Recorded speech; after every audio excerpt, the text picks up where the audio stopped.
உலக அளவில் 2000 கோடி ரூபாய் வசூலித்த சூப்பர் ஸ்டார் நடிகர். பாலிவுட் கான்களை எல்லாம் பின்னுக்கு தள்ளியவர் யார் தெரியுமா? பாலிவுட் சினிமாவின் கடந்த 30 ஆண்டுகால வரலாற்றை புரட்டி பார்த்தால் அதில் பாக்ஸ் ஆஃபீஸ் ஹிட் அடித்த படம் என்றாலே அதன் ஹீரோ ஷாருக் கான், அமீர் கான், சல்மான் கானாகத்தான் இருக்கும். இப்படி கான்கள் அதிகம் ஆதிக்கம் செலுத்தி வரும் பாலிவுட்டில் புதிதாக ஒரு கான் நடிகர் தனது கால் தடத்தை பதித்துள்ளார்.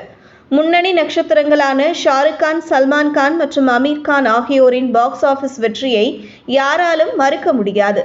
ஷாருக் கானின் படங்கள் ஒட்டுமொத்தமாக உலகளவில் பாக்ஸ் ஆஃபீஸில் கிட்டத்தட்ட 9000 கோடியை எட்டியுள்ளது. அதே சமயம் சல்மான் கான் 7000 கோடியும், அமீர் கான் 6500 கோடி ரூபாயும் வசூலிக்கின்றனர். ஆனால் மறைந்த இர்ஃபான் கான் நடித்த படங்களின் வசூலை விட மிக மிக குறைவு.